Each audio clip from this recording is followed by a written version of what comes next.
Hello there, this is Lou, and welcome to Lou's Coin Room. Another episode of exciting adventure. I'm going to start out with the official Redbook, the guidebook of United States coins. This is a 2015 issue. And it's got a lot of good information in it, and I was wanting to show some stuff that my daughter brought up to me.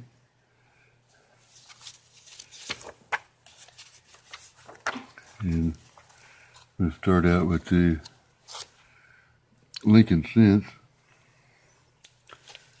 And this is information about the coin and the wheat ears on the reverse of the coin. That's, numismatics they call the back side of the coin the reverse. And there you can see the wheat ears, and that's where it gets its nickname from. And different finishes you see on the coin. And this is the designer's initials that in 1909 created a hullabaloo, so they took them off for a few years. And this is where you'll see the date right in front of Lincoln's chest right there. And that's where the mint mark will be. In this case, it's an S. There might be a D there or nothing there if it's minted at the Philadelphia Mint. It's just assumed, and a lot of people call it the P for Philadelphia, but there won't be a P there. It'd be blank right there. I just thought a little information there help out. Move over here.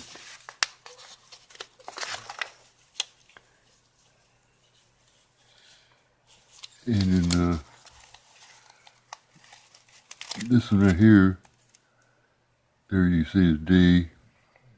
This is during World War II, 1943. They manufactured cents out of steel with a zinc coating on them, and you can tell them real quick if you got a magnet, it'll pick up on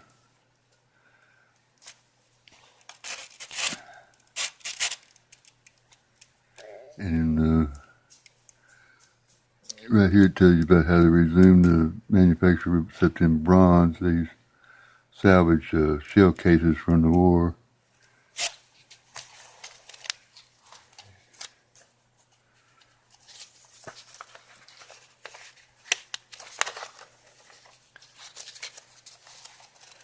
Then in 1959 was the start of the memorial reverse, and that's where they get their nickname as the Memorial Series from the Lincoln Memorial on the reverse.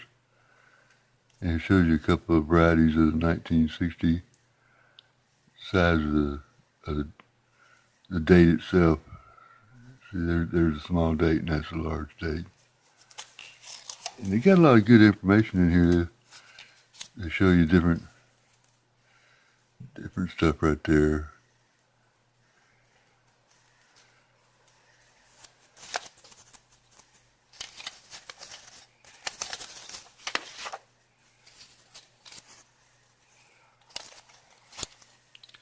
And one of the previous blogs I was talking about the commemorative cents. This is them in 2009.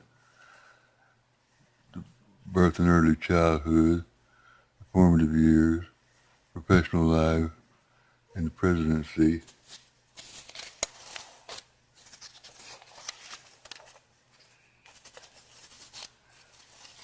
And it gives you the images of them from different mints and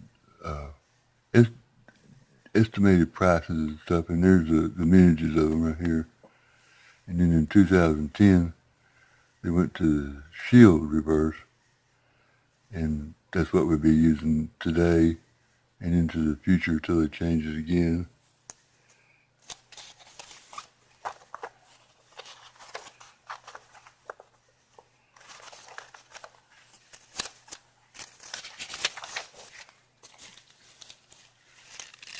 Yeah, I thought I'd talk about nickels also, since that's mainly what I mess with from the bank is nickels and pennies.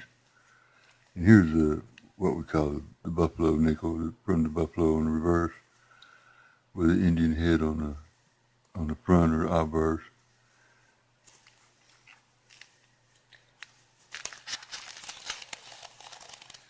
And over here they show you survived. There's where the mint mark is right there. It'd be a D or an S. Or if there's nothing there, it'd be made Philadelphia. And you see the designer's initial right there for Fraser. And there's a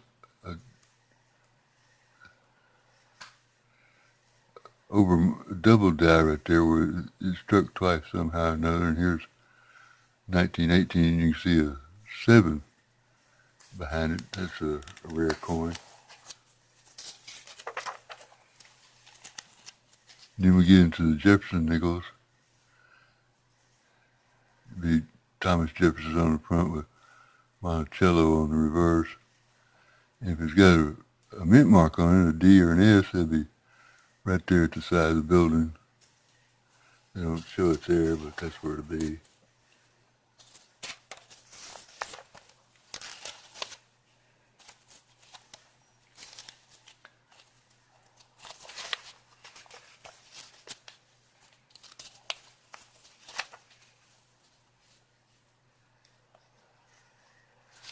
And then during the war, to save some nickel for the armor that they were using on ships and tanks and things, they put in a silver in the nickels, and it's denoted by the large mint mark above Monticello right there. They use a P on a nickel. That's the only time. And they're worth a few dollars just for the silver value in them. And it shows you it went back to the pre-war composition.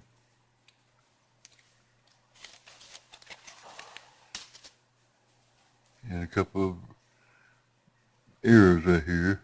You can see those makes it worth more, a little bit more.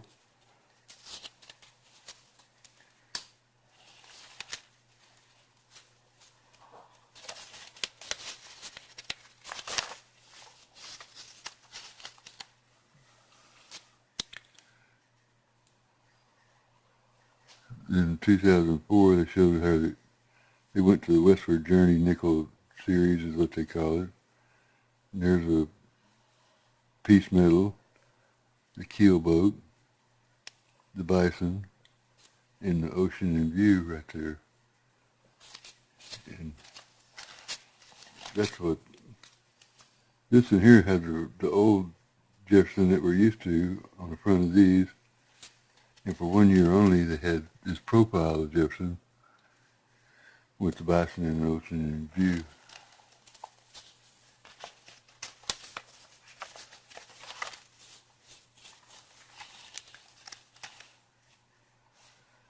And this is what we see today. This is the image on the obverse of the coin that we see today. And the mint mark will be right there underneath the date. It comes in handy. Others do a little recap and talk about the mint marks. I was just assuming most people know where they were. And what I was talking about, if I said a P or something where there wasn't a P on the coin.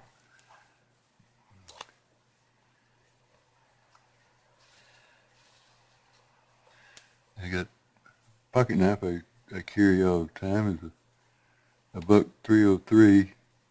Buck calls it the Cadet. And a little medium stockman. Really a nice knife. I've had it for over 30 years.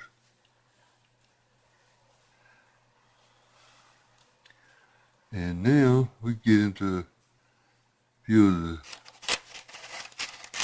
coins I found in the past week.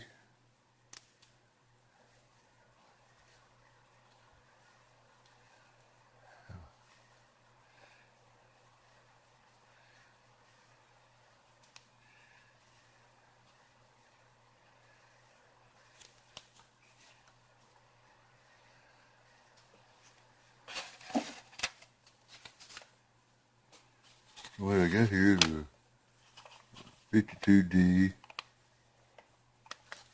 and a 55 and a, well, no, that's a 70S right there.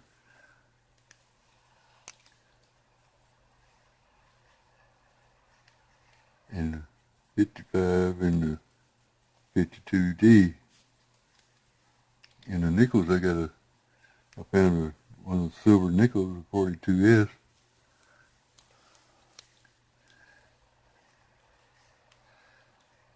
You can see the large mint mark above Monticello right there. And this is a 48S. And that's just what I found, some I found in bank rolls this past week. It's amazing that they're still out there. Some of the coins are over 70 years old.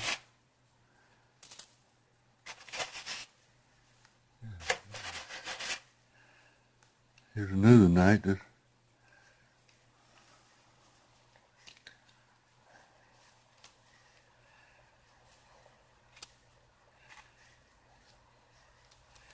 Oh, and I found a Canadian penny right there, 1979.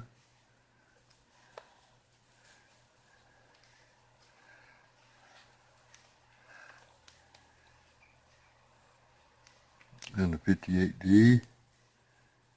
I found two of those, two 58Ds. Turn that right side up. And 63.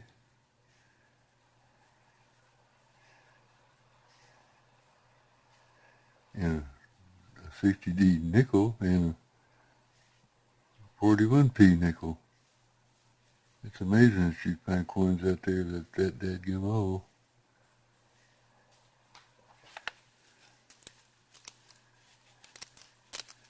On the wheatbacks, I was watching a show the other night that was talking about coins, and they're saying the cheapest they could find a wheatback penny for sale was 80 cents.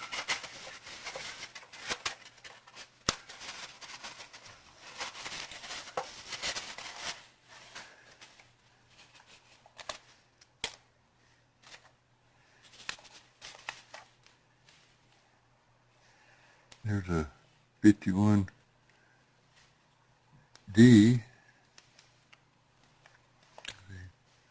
See the wheatbacks on there.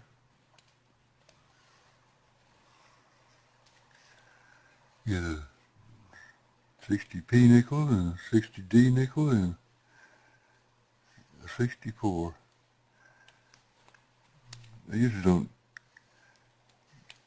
save too many of the 64s.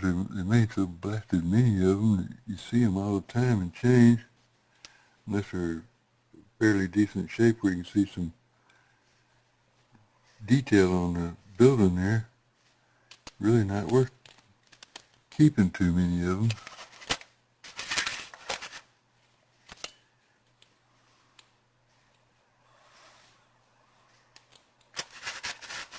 All I got is nickels this time. Didn't you find any old pennies? I got a 40p and a 41p, and another 64D that I kept because it was in extra fine shape, and a 40p and a 41p and a 55D. That really surprised me. You don't see too many 55s at all.